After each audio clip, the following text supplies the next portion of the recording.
I want to thank all of the witnesses for joining us again today. And Mr. Salter, I echo the sentiments of my colleagues. Um, Death is a certainty of life.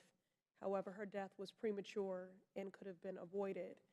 Um, and evidence supports that there was what I would consider to be predatory marketing, and understanding that black women are, I think, the #1 consumers of beauty products, and specifically of this powder. So I thank you for turning your pain into activism and to making sure that no other family knows the pain that you do.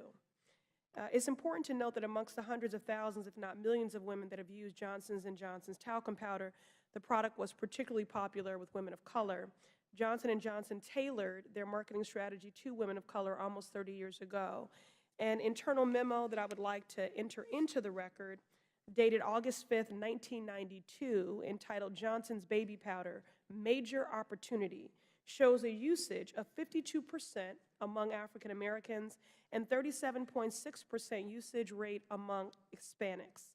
This memo also details a plan to implement a Hispanic media program and to launch a black print media marketing effort accordingly. Mr. Chair, I would like to submit this memo into the record. Dr. McTiernan, in your meta-analysis, you surveyed the landscape of studies conducted on the safety of Johnson & Johnson's talcum powder. Is that correct? Yes, that's correct. Do any studies prior to the 1992 memo, which I just submitted, confirm the link between the use of talcum powder and ovarian cancer? Yes, definitely. Studies as early as 1982 found an increased risk of up to 2 times increased risk of ovarian cancer in women who are using these products. And is that for any use, and black women were just disproportionately at risk? I think that report that you're referencing indicated that black women were 3 times more likely to develop ovarian cancer based upon their usage. Is that correct? That study did not have enough black women to make specific comments on them in that paper. There were some later studies in 2016, 2015. One focused only on black women, and they did find increased risk of at least 50% for ever use of talcum powder products and risk of ovarian cancer.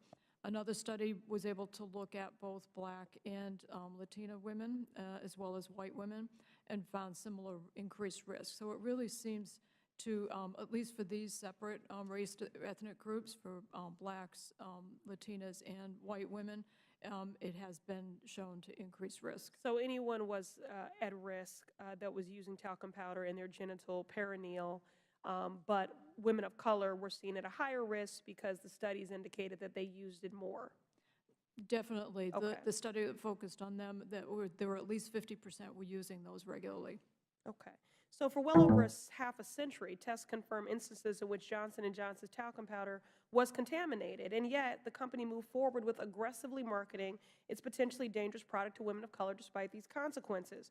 Furthermore, a study by George Washington University even found that black women in particular, again, used talcum powders in the genital area at higher rates than the rest of the population. From Johnson & Johnson's documented early 90s marketing acumen, I must assume that they did know this. Okay. Mm-hmm. So how could talcum powder use in the genital area over an extended time period lead to ovarian cancer?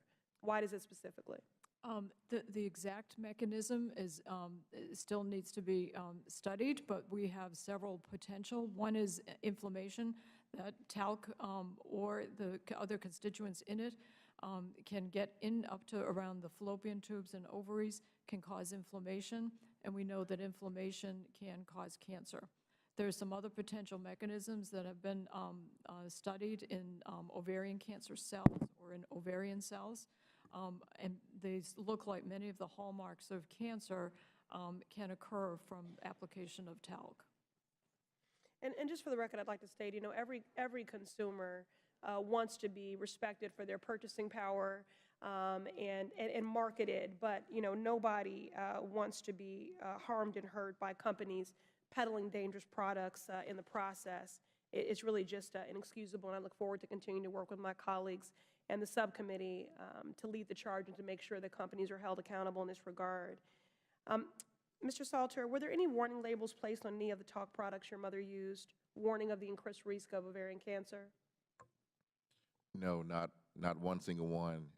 Obviously, we use this, from generation. My grandmother, my grandmother's grandmother, my mom. So, obviously, in the African American community, it's a staple for usage for hygienic freshness.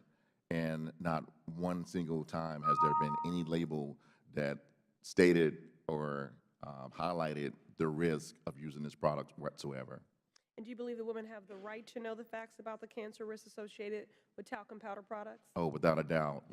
I feel that had we have known that, my mother may have still been here among countless other women that are battling this disease right now.